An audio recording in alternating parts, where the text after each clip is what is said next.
Hello and welcome back to the Crime Folio. We are grateful you have chosen to spend your time with us, delving into the shadows of the human experience. There is a particular kind of terror that festers not in haunted woods or abandoned asylums, but behind the drawn curtains of a suburban home, on a street just like yours. It's the horror of captivity in plain sight, a nightmare that unfolds for years, while the world outside remains oblivious. What truly happens behind the locked doors we pass every day? Tonight, we explore for harrowing chronicles of survival against impossible odds, where the prison was a home and the jailer was a neighbor, a father, a seemingly ordinary man. Case 1, the Ariel Castro Cleveland kidnappings. The street, Seymour Avenue in Cleveland, Ohio, was unremarkable. It was an artery of the Tremont neighborhood, lined with aging, two-story homes that stood close together, their wood frames weary from a century of Midwestern seasons. It was a place of working-class families, of the low hum of daily life, where neighbors exchanged passing nods and the sounds of children playing were a familiar backdrop. It was, by all accounts, an ordinary street. But within the walls of one house, number 2207, the ordinary had been banished. For a decade, this house, with its peeling white paint and overgrown yard, was not a home. It was a fortress. It was a tomb. And it held a secret of unimaginable darkness hidden in the most audacious place of all, plain sight. The master of this fortress was Ariel Castro. To the outside world, he was a fixture of the community, if a slightly odd one. A school bus driver for the Cleveland Metropolitan School District, a bass player in local Latin bands, a man who would offer neighborhood kids rides on his motorcycle. People knew him. He had been a presence on Seymour Avenue for over 2 decades. They saw him coming and going, working on his car, sometimes sitting on his porch. He was a father, with children of his own who were now grown and had moved out, carrying with them complicated memories of a volatile and controlling patriarch. But no one on the outside could have conceived of the chasm between the man they thought they knew and the monster who lived behind the door of 2207. Castro was a man who craved absolute control, a desire so profound it warped his reality and allowed him to construct a private kingdom built on pain and fear. The first subject of his kingdom was Michelle Knight. It was August 22, 2002. At 21, Michelle's life was already a tapestry of hardship. A difficult childhood had led to an early marriage and motherhood, but she had recently lost custody of her young son, Joey. On this day, she was scheduled to appear in court for a custody hearing, a flicker of hope in her struggle to reclaim her life. She was walking from a cousin's house when she saw a familiar face, Ariel Castro, the father of a girl she knew from school. He offered her a ride. He mentioned his own daughter had a puppy and perhaps Michelle would like to take one home for her son. It was a simple, kind gesture. In her vulnerable state, desperate for any small kindness, Michelle accepted. It was a decision that would erase her from the world for 11 years. Once inside the house on Seymour Avenue, the facade of normalcy dissolved instantly. The door closed and the lock turned. The man who had been friendly and paternal moments before transformed. He led her upstairs, not to a room with puppies, but to a dark, desolate space. He bound her with extension cords, suspended her from a pipe in the ceiling, and began a decade-long reign of terror. For the first year, Michelle was entirely alone in her captivity, a solitary ghost in the upper floors of the house. The world outside, including her family who held a complicated relationship with her, believed she had run away, embittered by the loss of her son. There were no search parties, no missing posters bearing her face. Michelle Knight had simply vanished and only 2 people on Earth knew where she was, she and her captor. The psychological toll of this isolation was immense. She was a non-person, her existence reduced to the whims of one man. The house became her entire universe, its geography defined by the length of her chains. Nearly a year to the day of Michelle's disappearance, the population of Castro's hidden kingdom was about to double. On April 21, 2003, Amanda Berry finished her shift at a local Burger King. It was the eve of her 17th birthday. She was a bright, popular girl with plans for the future. As she walked home, a car pulled up alongside her. It was Ariel Castro, the father of her friend. He offered her a ride, telling her his daughter was at his house and would be happy to see her. The name of her friend was a key, unlocking a fatal sense of trust. Amanda got in the car. The nightmare began anew, a horrific echo of what Michelle had endured. Once inside 2207 Seymour Avenue, Amanda was taken to a separate room, chained, and her life as a free teenager was extinguished. For a time, neither woman knew the other was there. Castro was meticulous in his segregation, a warden ensuring his prisoners remained isolated, unable to form an alliance. The house was a labyrinth of locked doors, boarded windows, and heavy curtains. Sound was muffled, light was a rationed commodity. Days bled into weeks, weeks into months. The passage of time became a blur, marked only by Castro's presence or absence. Then, on April 2, 2004, almost a year after Amanda's abduction, the pattern repeated itself. Georgina Gina De Jesus, a sweet-natured 14-year-old, was walking home from Wilbur Wright Middle School with her best friend, Arlene Castro. Arlene asked her mother if Gina could come over to their house. Her mother said no. The 2 girls parted ways. A short time later, Arlene's father, Ariel Castro, spotted Gina walking alone. He pulled over. He was a familiar, trusted figure, her best friend's dad. He asked if she had seen Arlene and offered to drive her home. Gina, seeing no reason to refuse, got in the car. She was the third and final girl to cross the threshold of 2207 Seymour Avenue and disappear. Gina's abduction sent shockwaves through the tight-knit Hispanic community. Unlike Michelle, whose disappearance went largely unnoticed by the public, and Amanda, whose case eventually faded from the headlines, Gina's vanishing was a persistent, open wound. Her face was on posters stapled to telephone poles on local news broadcasts. Her family was relentless, holding vigils, pleading for her return, never giving up hope. Ironically, Ariel Castro himself participated in the community's grief. He attended a vigil for Gina, comforting her mother. He helped hand out missing person flyers. He played music at a fundraiser held in her name. It was an act of breathtaking audacity, a performance of a concerned neighbor while he held the key to her prison in his pocket. He was hiding his secret in the most public way imaginable, feeding off the despair he had personally created. Inside the house, the dynamic shifted. Castro eventually allowed the women to know of each other's existence. What could have been a source of conflict became their greatest source of strength. They were no longer alone in their suffering. They became a family bound by a shared trauma that no one else could ever comprehend. Michelle, the eldest, assumed the role of a protective older sister. Amanda, ever the optimist, was the beacon of hope. Gina, the youngest, was the one they both tried to shield. They created a world within their prison. They would celebrate birthdays in whispers, marking the occasion with a stolen piece of fruit or an extra scrap of food. They would recount memories of their past lives, keeping the images of their families and the world they'd lost alive in their minds. Life inside 2207 was a meticulously controlled hell. Castro subjected them to a brutal regimen of physical, sexual, and psychological abuse. They were kept in separate, locked rooms for long periods but sometimes brought together, their interactions always monitored. He used food as a tool of control, starving them for days on end as punishment for any perceived infraction. Chains and ropes were a constant feature of their existence, binding them to walls or posts, restricting their movement to a few feet. The windows were boarded from the inside, plunging the house into a perpetual twilight and severing their connection to the outside world. He would test them, sometimes leaving a door unlocked for a moment or a newspaper lying around, to see if they would dare to read it or try to escape. Any such attempt was met with swift and brutal punishment. For Michelle Knight, the abuse took on a particularly cruel dimension. She endured at least 5 pregnancies by Castro. Each time, he would induce a miscarriage through starvation and savage beatings, punching and kicking her stomach until the life inside her was gone. He forced her to deliver Amanda's child, threatening to kill her if the baby did not survive. In late 2006, a new life entered the House of Horrors. Amanda Berry gave birth to a daughter. Michelle, despite the threats and the trauma of her own lost pregnancies, acted as midwife, cleaning the newborn and ensuring her survival. The baby was named Jocelyn. Her birth was a cataclysmic event within their confined world. For Castro, Jocelyn became a strange, twisted object of affection. He was, in his own warped mind, a father. He doted on the little girl, buying her toys and clothes, allowing her freedoms the 3 women were never afforded. He would take her out of the Husido, the park, to visit his mother who lived nearby. Jocelyn became a living, breathing link to the outside world, yet also a powerful new chain. The women knew that any attempt to escape now carried an even greater risk. They feared not only for their own lives but for the life of this innocent child. For Amanda, Jocelyn was everything. She was a reason to live, a reason to endure. She focused all her energy on creating a pocket of normalcy for her daughter amidst the chaos. She taught her to read and write. She played games with her. She shielded her from the worst of the reality of their situation, telling her that Castro was her father and that the other women were their family. Jocelyn knew no other life. The locked doors, the constant presence of Dude, as Castro had her call him, the other 2 women who were always there, this was her normal. The years ground on. 1, 5, then 10. Outside, the world continued to turn. Neighborhoods changed, technology evolved, friends and family aged. Inside 2207, time was a stagnant pool. The women tracked the years through Jocelyn's growth.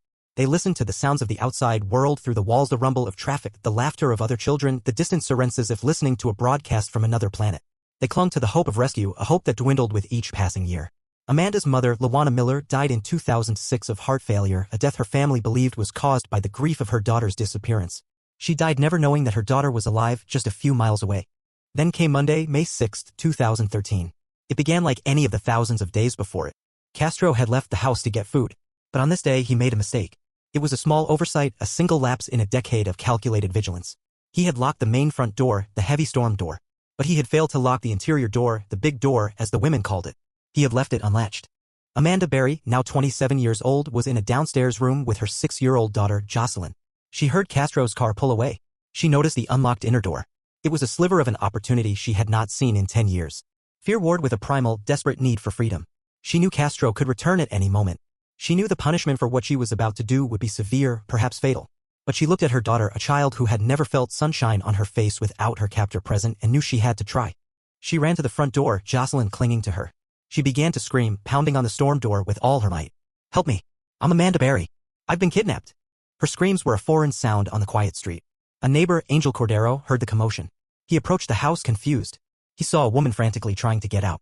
He couldn't understand everything she was saying, but he understood her terror. He tried to pull the door open, but it was locked fast. He used his cell phone to call 911, but the language barrier made it difficult. At that moment, another neighbor, Charles Ramsey, was returning home from a trip to McDonald's. He heard the screaming and saw Cordero at Castro's front door. He ran over. Amanda, her arm now sticking through a small hole she had managed to kick in the bottom of the aluminum door, was screaming that she and her baby were being held prisoner. Ramsey, without a second's hesitation, helped Cordero kick at the bottom panel of the door, widening the hole just enough for Amanda and Jocelyn to crawl through. Freedom. The sunlight was blinding. The air was fresh. After 3,652 days, Amanda Berry was out. Ramsey, realizing the gravity of the situation, immediately handed her his phone. The 911 call she made is a chilling, historic record of a soul re-emerging into the world. "Help me, I'm Amanda Berry," she told the dispatcher, her voice a torrent of panic and relief. "You're Amanda Berry? The girl that was missing?" The dispatcher asked, incredulous. "Yes, I've been on the news for the last 10 years. I'm on my way," the dispatcher assured her. Then came the words that would stun the world. "I'm not the only one. There's 2 other girls in here."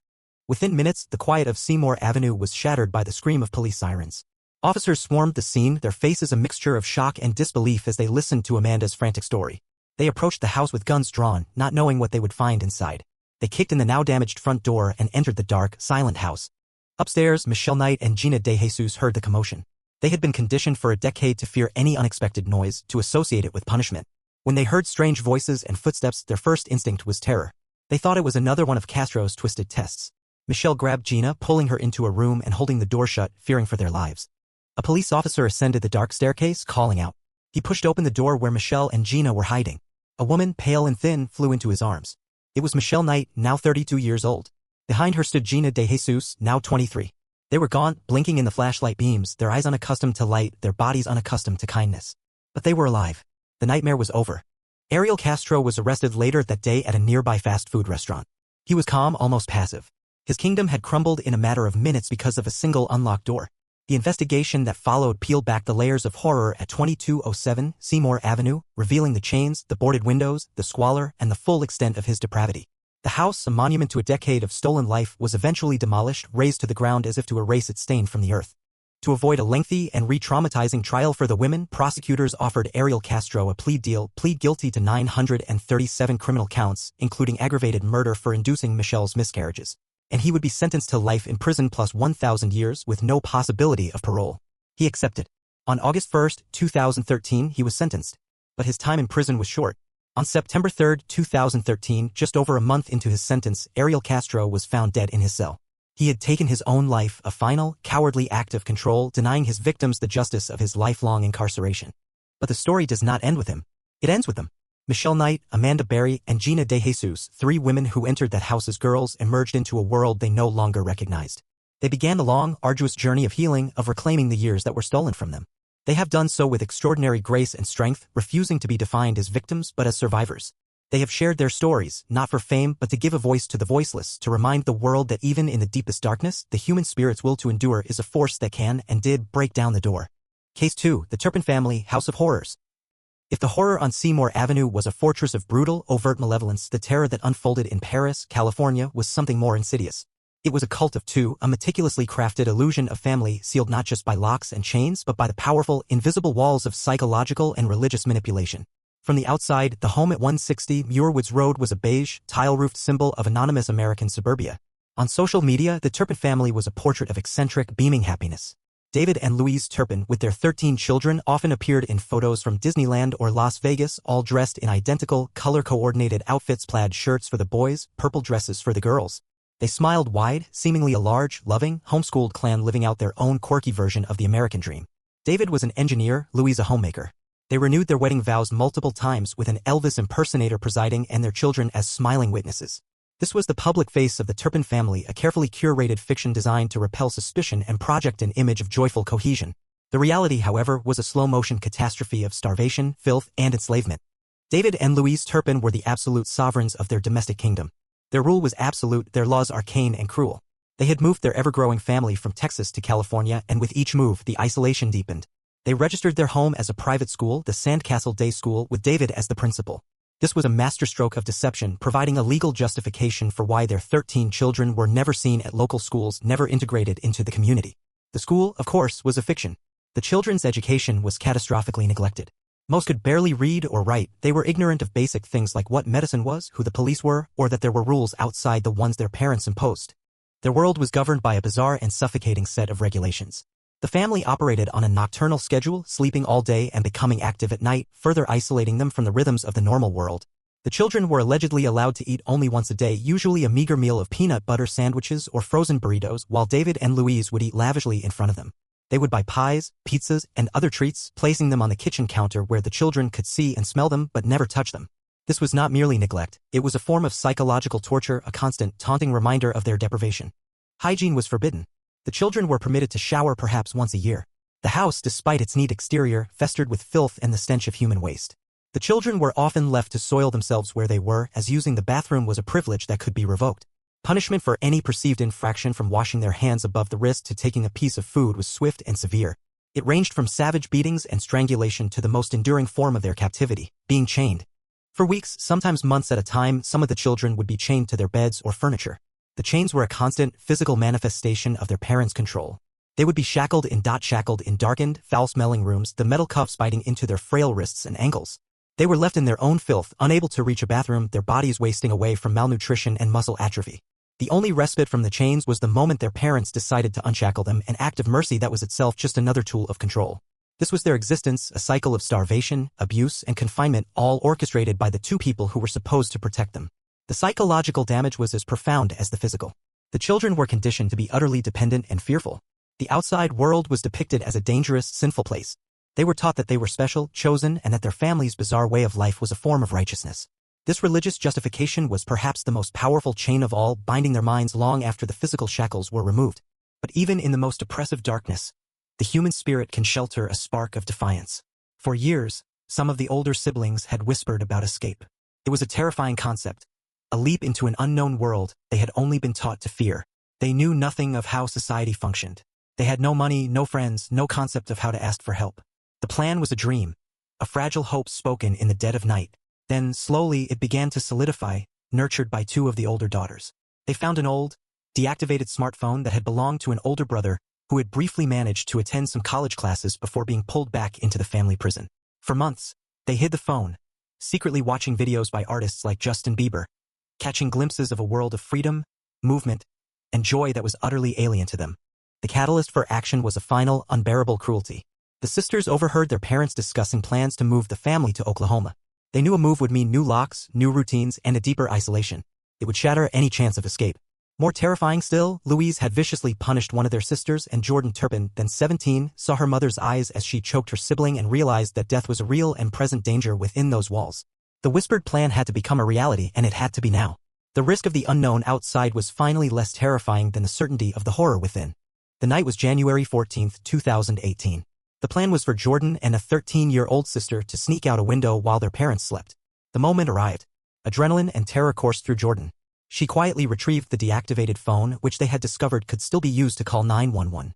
She and her sister climbed out of the window into the cold pre-dawn air of Paris. But at the last second, her younger sister was overcome with fear. She was too scared.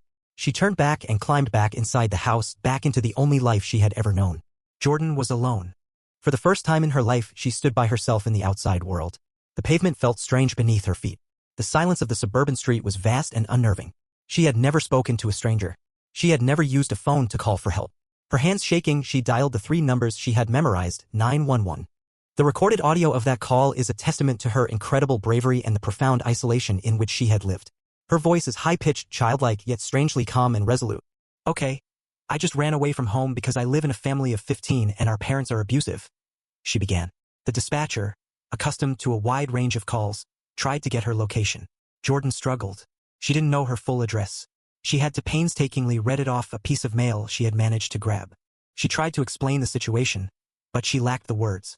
The concepts were too foreign. "They hit us. They like to throw us across the room. They pull our hair. They yank our hair. My 2 little sisters right now are chained up." Chained up. The word hung in the air. The dispatcher, Deputy Manuel Campos, worked to keep her calm, to understand the scale of what she was describing. Jordan explained that she had never been out before. She didn't know what medication was when he asked if she'd taken any. She struggled to articulate the daily realities of her life. "We don't really do school. I haven't finished first grade and I'm 17. The dispatcher sent officers to the location, still unsure of what they would find. Was this a prank call? A teenager's exaggeration? When the first Riverside County Sheriff's deputy arrived, he saw a girl who was so small and emaciated that he believed she was only 10 years old. He was stunned when she told him she was 17. Her story was fantastic, almost unbelievable, but there was a quiet sincerity in her terror that convinced him he needed to see inside the house. He and other officers approached the front door of 160 Muirwoods Road for a welfare check. Louise Turpin answered the door, a small woman with a look of placid, almost confused surprise on her face. The officers explained they were there to check on the children. Louise hesitated. As the door opened, the first thing that hit the deputies was the smell. It was a staggering, overpowering stench of filth, human waste, and decay that assaulted the senses and signaled a profound and long-term neglect. Stepping inside was like crossing into another dimension. The house was dark and squalid. Trash was piled in corners. The furniture was soiled and broken. And then, from the shadows, the children began to appear. They were pale, spectral figures, their bodies shockingly thin, their skin sallow. They blinked in the officers' flashlights, their eyes wide with a mixture of fear and curiosity. They were all undersized, looking years, even decades, younger than their actual ages. The officers asked David, who had appeared looking just as bewildered as his wife, how many children were in the home. He paused, as if trying to do the math. The officers moved through the house, their initial disbelief turning to visceral horror. In one room, they found what Jordan had described. 2 of her younger sisters, aged 11 and 14, were shackled to their beds with chains and padlocks. The chains were so tight they had caused bruising and swelling. A 22-year-old son was also found chained to his bed. He had been in those restraints for weeks. The full, shocking truth was laid bare. There were 12 children in the house, in addition to Jordan who had escaped. Their ages ranged from 2 to 29. The 29-year-old woman weighed only 82 pounds. The 12-year-old was the size of an average 7-year-old. None of them had seen a doctor in over 4 years. None had ever seen a dentist. Their world was a prison of grime and abuse, and their jailers were their parents. As the children were led out of the house one by one into the California sunshine, many squinted and used to the bright light. They were eerily polite and soft-spoken. They looked around at the world with a childlike wonder, uncomprehending. When paramedics offered them food and water, they devoured it ravenously.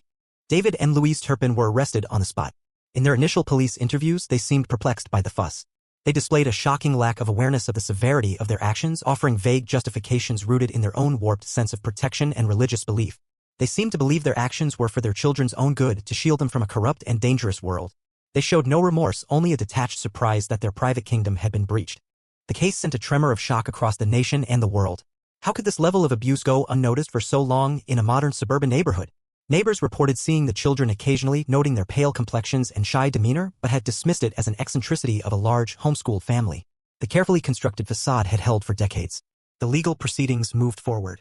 To spare the children the trauma of testifying in a public trial, the parents accepted a plea deal.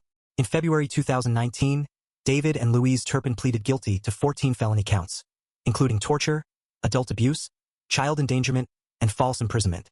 Their sentencing hearing in April 2019 was the first time the world heard directly from the children. Several of them, now adults, chose to give victim impact statements. Their words were a powerful and heartbreaking testament to their ordeal and their resilience. One of the daughters, identified as Jane Doe No. 4, spoke of the nightmares she still had. "My parents took my whole life from me, but now I'm taking my life back," she said, her voice shaking but strong. "I'm a fighter. I'm strong and I'm shooting through life like a rocket." One of the sons, a college student now studying software engineering who had forgiven his parents, still detailed the abuse. "I cannot describe in words what we went through growing up," he said. "Sometimes I still have nightmares of things that have happened, such as my siblings being chained up or being beaten." He spoke of his parents' belief that they were doing what was best for them. "I love my parents and have forgiven them for a lot of the things that they did to us." Perhaps the most poignant statement came from Jordan herself, the girl whose courage had set them all free. She spoke not of hatred, but of the lingering emotional wounds. "I want the court to know that our parents love us, and they wanted us to have the best in life," she explained, trying to reconcile her love for them with the abuse she suffered. "I have learned so much and become very independent. I love my parents and I have forgiven them." David and Louise Turpin were each sentenced to life in prison, with the possibility of parole after 25 years. In a final, bizarre twist, both parents read tearful, rambling statements apologizing to their children, still seemingly unable to grasp the monstrous nature of their crimes. "I never intended for any harm to come to my children," Louise said through sobs. "I love my children and I believe my children love me." The story of the Turpin family is a chilling study in the power of psychological manipulation and the terrifying vulnerability of the family unit. The evil was not a sudden explosion of violence, but a slow, methodical, grinding oppression that unfolded over the course of 3 decades. It was hidden behind a veneer of religion, a fortress of smiling photographs, and the simple, closed door of a suburban house. But after the rescue, after the trial, after the worldwide headlines faded, the 13 siblings faced a new set of challenges. Their liberation from the House of Horrors was not an immediate entry into a life of ease. Instead, they were thrust into a world they were completely unprepared for and confronted by a complex and sometimes failing social services system. The younger children were placed in foster care while the adult children were placed under a public guardianship, left to navigate basic life skills from using public transport to managing money to shopping for food with limited support. Reports later emerged that some of them had faced further hardship, struggling with housing insecurity, lack of access to the funds donated to them by the public, and even further abuse in the very system meant to protect them. Their story is a stark reminder that rescue is only the first step. True freedom requires resources, support, and a society that does not turn away once the immediate crisis is over. The courage of the Turpin children did not end on the night of the escape. It continues every day as they fight to build lives of their own, to heal from their profound trauma, and to define themselves not by the horrors they endured, but by the futures they are determined to create for themselves. They are learning to live in the light. Case 3, the Fritzl case of Austria. If the Turpin family's home was a prison disguised by a facade of smiling photographs, the horror that unfolded in the small, placid town of Amstetten, Austria, was of an even more primal and subterranean nature. The evil at 40 Ibstrasse was literally buried beneath the ground in a secret, soundproof dungeon engineered with chilling precision. Amstetten is a quiet, orderly town, the kind of place where tradition is valued and neighbors keep to themselves.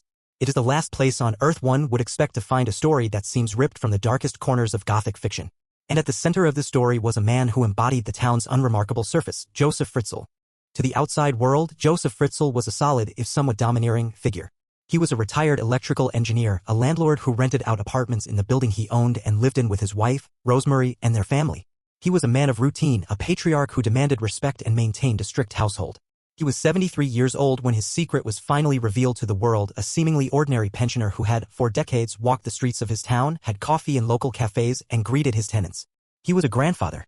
But beneath this veneer of provincial normalcy, Fritzl was the architect and warden of a private hell, a monster whose depravity was matched only by his meticulous, patient cunning. The story of this hell begins on August 28, 1984. His daughter, Elizabeth Fritzl, was 18 years old. She was a bright but quiet young woman who dreamed of a life beyond the suffocating control of her father. She had already run away from home once before, a desperate bid for freedom that was short-lived. On this day, Joseph Fritzl lured her into the cellar of their apartment building, asking for her help to carry a heavy door. As she stepped into the dimly lit space, the reality of his intentions became terrifyingly clear. He held a cloth soaked in ether over her face until she lost consciousness. When she awoke, she was no longer in the cellar she knew. She was a prisoner. Fritzl, using his engineering skills, had spent years secretly constructing this prison.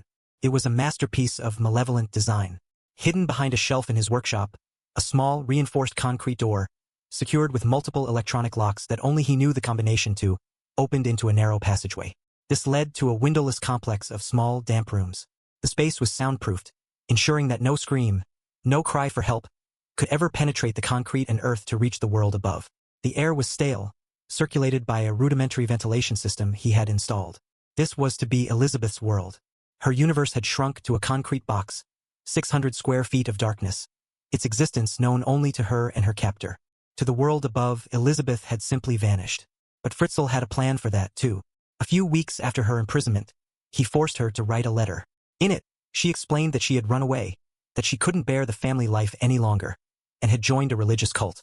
She warned them not to look for her. He found this letter and presented it to his wife, Rosemary, and to the police. The story was plausible enough. Elizabeth had run away before. The mention of a cult provided a neat, self-contained explanation for her silence and her disappearance. The investigation was closed. Rosemary, a woman described as submissive and completely dominated by her husband, accepted the story. She grieved for her lost daughter, never suspecting that she was living and suffering just a few feet beneath her, every single day. For 24 years, Elizabeth Fritzl lived in this tomb. Her existence was one of absolute subjugation. From the first day, her father subjected her to relentless sexual assault. He was her only human contact, the source of her food, her light, her air, and her unending terror. Days and nights blurred into one another, marked only by the hum of the ventilation and the sound of the steel door unlocking, heralding his arrival. The psychological toll is impossible to fathom: the complete loss of autonomy, the endless monotony, the constant state of fear. Then, the horror took on a new, generational dimension. In 1988, 4 years into her captivity, Elizabeth gave birth to her first child, a daughter named Kirsten. She delivered the baby alone on the cold concrete floor with only a book on childbirth that Fritzl had tossed down to her. Over the next 14 years, she would endure 6 more births in these same horrific conditions. 7 children were born in the cellar, fathered by their own grandfather. This is where Joseph Fritzl's deception escalated to a level of surreal and monstrous complexity. He created 2 parallel families. One child, a boy named Michael, died just 3 days after his birth due to respiratory problems. Fritzl, showing a chilling lack of humanity, took the infant's body upstairs and incinerated it in the furnace, erasing his existence. But 3 of the children, Lisa, Monica, and Alexander, were chosen for a different fate. When each of them was a few months old, Fritzl would stage a discovery. He would bring the infant upstairs from the cellar and place them in a cardboard box or a basket on the doorstep of the apartment building. He would then force Elizabeth to write a note, a desperate plea from the cult member daughter who couldn't care for her child, begging her parents to take the baby in. He would then find the baby and present the miraculous discovery to his wife, Rosemary. Together, they would call social services, present the letter from their wayward daughter, and go through the official process of adopting their own grandchildren. It was an act of breathtaking audacity. Fritzl played the role of the benevolent, long-suffering grandfather, burdened by his daughter's irresponsible choices but stepping up to do the right thing. He was praised by social workers and neighbors for his kindness in taking in these foundlings. Meanwhile, Rosemary cared for these children, loving them as her own, completely oblivious to their true origin and the fact that their mother was imprisoned beneath her feet. These upstairs children lived a life of relative normalcy. They went to school, they had friends, they played in the garden. They knew the story of their mother who had abandoned them, and they lived with their grandmother and the man they knew as their grandfather. The other 3 surviving children, Kirsten, Stefan, and Felix, remained in the cellar with their mother. They were the downstairs children, ghosts who had never seen the sun. Their world was entirely confined to the windowless bunker. Their skin was pale, their growth stunted from the lack of natural light and proper nutrition. They learned to speak from their mother and from the television and radio that Fritzl provided, a cruel portal to a world they could see and hear but never touch. Their only knowledge of the outside came from these filtered sources and the stories their father, Joseph, would tell them during his visits. He was the god of their world, the one who brought food and punishment in equal measure. He warned them that the air outside was poisonous, that if they ever tried to leave, they would be gassed. He controlled every aspect of their reality. The psychological impact on children growing up in such an environment was profound, warping their sense of space, time, and human interaction. For 24 years, this grotesque equilibrium was maintained. Fritzl moved between his 2 worlds, the dutiful grandfather upstairs and the monstrous tyrant downstairs. He managed the logistics with cold efficiency, buying food and supplies for his secret family in bulk, explaining it away as stocking up for his tenants or for emergencies. No one ever suspected. The tenants in the building heard nothing. The social workers who visited the upstairs children saw nothing amiss. The house at 40 Ibstrasse held its secret tightly. The undoing of this hermetically sealed world came not from a daring escape or a police investigation, but from a medical emergency. In April of 2008, Kirsten, the eldest daughter who had spent her entire 19 years in the cellar, fell gravely ill. She was slipping in and out of consciousness, her body convulsing. Elizabeth, frantic with terror, begged her father to get her medical help. For days, Fritzl hesitated. To take Kirsten to a hospital would be to risk exposing his entire secret world. It was a risk he had avoided for over 2 decades. But Kirsten was clearly dying, and Elizabeth's pleas were relentless. Perhaps a flicker of humanity, or perhaps a calculated decision that a dead body would be more difficult to explain than a sick girl, made him relent. He carried Kirsten's unconscious form out of the cellar and drove her to the local hospital. He concocted a story. This was his granddaughter, the child of his long-lost daughter Elizabeth. He claimed he had found her on the doorstep with a note from her mother explaining her severe illness. The story was thin, but the doctors were focused on saving the young woman's life. They were baffled by her condition. She was suffering from massive organ failure, and her dental records and physical state were bizarre. She had no medical history, no official existence. The doctors knew they needed more information from her mother to have any chance of diagnosing her properly. They made a public appeal. They went on television and radio, pleading for Elizabeth Fritzl, the missing mother, to come forward and help save her daughter's life. This appeal was broadcast across Austria. Joseph Fritzl saw it. He knew the net was closing. He forced Elizabeth to watch the broadcast in the cellar, a final act of psychological torment. He began making plans to destroy the dungeon, to concrete it over and erase all evidence of his crimes. But the police investigation, spurred by the hospital's suspicions, was now focused on him. They were re-examining the old missing person file. They were asking questions. The pressure mounted. On April 26, 2008, under immense pressure, Joseph Fritzl made his final, fatal move. He brought Elizabeth along with her two sons, Stefan and Felix, out of the cellar for the first time. Elizabeth was 42 years old. Her sons were 18 and 5. They stepped out into a world they had only seen on television. Fritzl's plan was to present them to Rosemary and the authorities with a new, elaborate lie, that Elizabeth and her other children had finally decided to come home from the cult. But the story fell apart almost immediately. The police, already deeply suspicious, took the family to the station. Crucially, they separated Elizabeth from her father. An officer made her a solemn promise: she would be given protection, she would be cared for, and she would never have to see Joseph Fritzl again. That promise was the key. Away from his terrifying presence for the first time in 24 years, the dam of silence broke. 4 hours, in a calm, steady voice, Elizabeth Fritzl recounted the entire, unbelievable story of her 8,642 days of captivity. She detailed the abuse, the births, the death of her infant son, and the secret life in the bunker. The police officers who listened were veterans, men who thought they had seen everything. But they sat in stunned, horrified silence as the truth of what had happened at 40 Ibstrasse was finally revealed. The police immediately sealed off the property.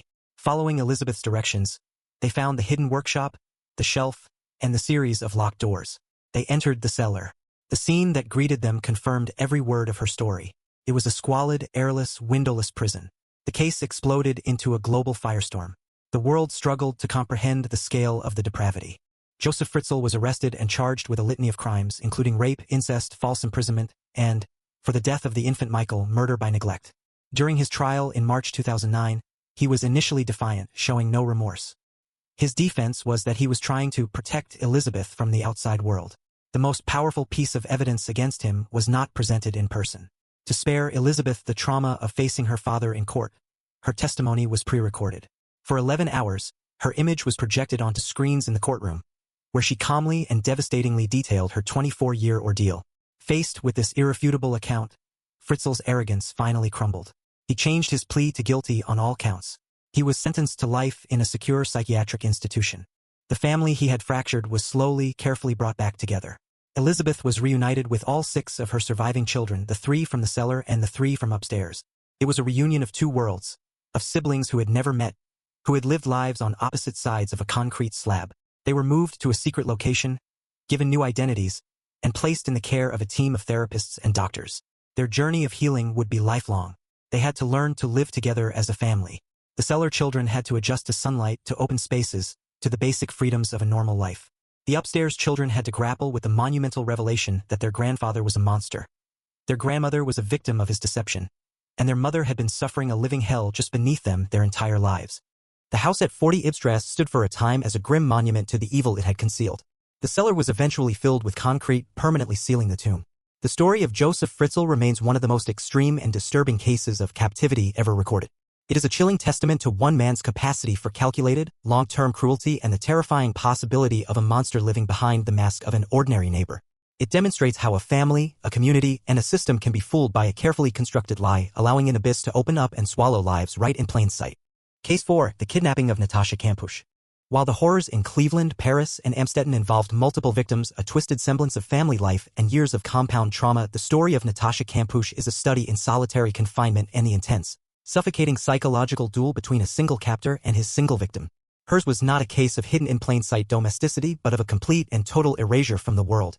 For 8 years, she lived in a space no larger than a king-size bed, her entire existence reduced to the whims of one man.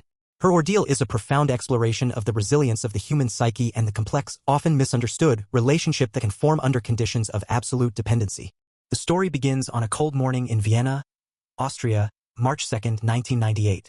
10-year-old Natasha Kampusch, a bright girl with a trusting nature, was walking to school alone for the first time. She had a small argument with her mother, Brigitte Cerny, before she left a minor, childish spat that would later haunt her mother for years. It was the last time Brigitte would see her daughter for over 3,000 days. As Natasha walked along the quiet suburban street, a white van pulled up beside her. A man grabbed her and threw her inside. The doors slammed shut, and in an instant, her world went dark. Natasha Kampusch had vanished. Her disappearance triggered one of the largest missing person searches in Austrian history. Police launched a massive investigation, pursuing thousands of leads. They questioned family members and known offenders. They searched ponds and woodlands. The media frenzy was intense, her smiling face plastered on newspapers and television screens across Europe. Suspicion even fell for a time on her own family. The police, in their desperation, considered every possibility. One of the leads involved a massive sweep of all white van owners in the area. And in that sweep, they did, in fact, interview a man named Wolfgang Pricklepil. Pricklepil was a 36-year-old communications technician who lived alone in a neat, modest house in the nearby town of Strashofen der Nordbahn. He was an awkward, socially isolated man, a veritable loner who kept to himself. When questioned by police about his white van, he gave a plausible, if slightly rehearsed, alibi. He had been at home alone on the morning of the abduction. His van, he claimed, was needed for construction work he was doing. The police, overwhelmed with hundreds of similar leads and with no evidence to suggest otherwise, checked his name off the list and moved on. They were a mere stone's throw from finding her, but the moment passed. The investigation continued fruitlessly, and eventually the leads dried up. The case went cold. The world, for the most part, forgot. But Natasha was not dead. She was alive, imprisoned in a secret room beneath Wolfgang Pricklepil's garage. Much like Joseph Fritzl, Pricklepil had meticulously constructed his prison long before he had claimed his victim. It was an engineering marvel of confinement. To access it, one had to go into the garage, move a heavy cupboard, open a small iron door, descend a narrow staircase, crawl through a small tunnel, and finally open a 330-pound steel and concrete door. Behind this door was a windowless, soundproof cell, approximately 54 square feet in size. It contained a small bed, a toilet, a sink, and a ventilation fan. This tiny, hidden box was to be Natasha's home. For the first 6 months of her captivity, she did not leave the cell once. Pricklepil was her only connection to the world. He was her jailer, her provider, her god. He controlled everything: the food she ate, the clothes she wore, the books she read, when the lights were on or off. He installed an intercom system allowing him to speak to her from the main house. He was paranoid, meticulous, and utterly controlling. He told her the doors were booby-trapped with explosives. He told her the windows of the house were fitted with bulletproof glass. He created a reality in which escape was not only impossible but fatal. He was building not just a physical prison but a psychological one. He began a process of systematic deconstruction of her identity. He shaved her head. He forced her to call him maestro or my lord. He subjected her to a brutal regimen of physical abuse and starvation, using food as a primary tool of control. Her weight plummeted. He was attempting to erase the Natasha who had existed before and remold her into a creature of his own making, a possession entirely dependent on him for survival. But within this oppressive darkness, the mind of a 10-year-old girl fought back. Natasha clung to her memories of her family, of her life before. She mentally replayed television shows she had seen, reconstructed recipes in her head, and imagined herself walking familiar streets. She developed an internal world that he could not touch. She also understood, with a maturity beyond her years, that her survival depended on her ability to manage her captor. She began to study him, to learn his moods, his triggers, his weaknesses. She realized that open defiance was met with brutal punishment, but subtle compliance and intellectual engagement could sometimes earn her small privileges. As the years passed, the dynamic of their relationship grew more complex. Pricklepil, a man starved of human connection, began to rely on her for companionship. He was not just a captor, he was a lonely man who had stolen a child to fill the void in his own life. He began to allow her out of the cell for short periods, bringing her into the main house. He assigned her chores: cleaning, cooking, gardening. He attempted to educate her, providing her with books and access to television and radio. He was trying to create a twisted parody of a domestic relationship with himself as the absolute master. These moments in the house were fraught with tension. They were opportunities for Natasha to gather information about the world outside, but they were also periods of intense surveillance. He was always watching her. He would beat her for the smallest perceived mistake, a misplaced item, a poorly cleaned floor. Yet, these periods of relative freedom also allowed her to grow stronger, both physically and mentally. She was no longer just a prisoner in a box. She was a slave in a house, a subtle but significant shift. She learned about the world through the media he allowed her to consume, secretly absorbing information and keeping her intellect sharp. Their relationship was a bizarre and toxic symbiosis. He needed her to validate his power and alleviate his loneliness. She needed him for her very survival. This complex dynamic has often been mislabeled as Stockholm Syndrome, a term Natasha herself rejects. She did not identify with her captor or his cause, rather, she made a pragmatic, strategic decision to adapt in order to survive. She understood that her only path to freedom was through him. She had to build a semblance of trust to make him believe she was compliant, to lower his guard. It was a long game, a psychological chess match played over 8 years. He occasionally took her outside the house, but these excursions were terrifying tests of her compliance. He once took her on a skiing trip. It was a surreal experience to be surrounded by people, by families, by the normal world, yet to be completely invisible as a captive. She was too terrified to cry for help, conditioned by his threats that he would kill anyone she spoke to and then kill her. He had a complete psychological hold over her. But with each passing year, as Natasha grew from a girl into a young woman, the balance of power, ever so slightly, began to shift. She was no longer a small, terrified child. She was becoming an intelligent, resilient 18-year-old. She began to subtly challenge him, to assert small measures of her own will. She would intentionally make mistakes to see his reaction, testing the boundaries of his control. She knew she was becoming stronger, and he knew it too. The paranoia that had driven him to build the cell in the first place began to intensify. He feared losing his possession. The day of her escape came on August 23, 2006. It was a hot summer afternoon. Natasha, now 18 years old, was in the garden cleaning Pricklepill's car. It was a routine chore she had done many times before. He was standing nearby, watching her. Then his cell phone rang. Annoyed by the noise of the vacuum cleaner she was using, he walked a few yards away to take the call, turning his back on her for just a moment. In that single, fleeting moment of inattention, an instinct she had been honing for 3,096 days took over. It was not a pre-planned escape. It was a pure, primal impulse. She saw the garden gate was unlocked. She dropped the vacuum nozzle and she ran. She ran without looking back, her heart pounding in her chest. She ran past houses, through gardens, her mind screaming with the fear that he was right behind her. She tried to get the attention of passers-by, but they seemed to look right through her, perhaps mistaking her for a neighborhood teen having an argument. Finally, she saw an elderly woman in a kitchen window. She knocked frantically, explaining who she was. The woman, stunned, called the police. When the police arrived, they found a pale, trembling, but articulate young woman. "I am Natasha Kampusch," she told them. The name that had been a national mystery for 8 years had suddenly returned from the dead. Wolfgang Pricklepill knew his world had ended the moment he turned back and saw she was gone. He did not wait to be captured. He drove to a nearby train station in Vienna and, as a commuter train approached, he stepped onto the tracks and ended his life. He took his secrets with him, leaving the world to grapple with the why of his monstrous actions. Natasha's reemergence into the world was as jarring as her abduction. She was now a young woman, but emotionally and experientially she was still frozen in time. She had to reconnect with a family that had become strangers. She had to learn to navigate a world that had changed dramatically in her absence. And she had to do it all under the relentless glare of the international media. She was no longer a person but a story, a commodity to be analyzed, pitted, and sensationalized. She handled this pressure with a wisdom and self-possession that stunned everyone. She refused to be cast as a simple, broken victim. In interviews, she was intelligent, articulate, and fiercely protective of her own narrative. She spoke of the complexities of her ordeal, refusing to paint a simple black and white picture of good versus evil. This complexity confused many. Her reluctance to demonize Pricklepill entirely, her acknowledgement of the strange, twisted relationship they had, was misinterpreted. But for Natasha, it was a way of reclaiming her own truth. She had survived not by hating him, but by understanding him, and in doing so, she had preserved her own humanity.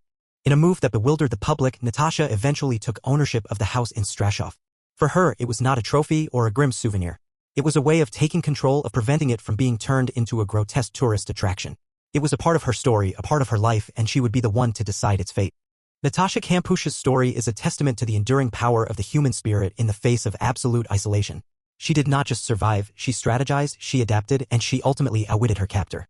Her ordeal challenges our simple definitions of victimhood and survival, forcing us to look into the gray, complex areas of trauma and human connection.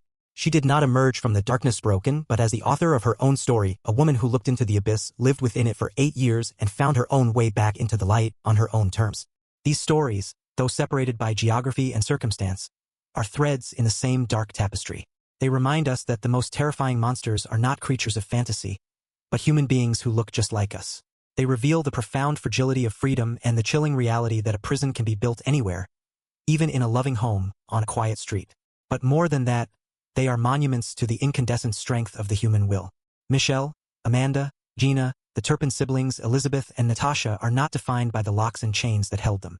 They are defined by their survival, by their courage to step back into the sun, and by their quiet, powerful determination to reclaim the lives that were stolen from them.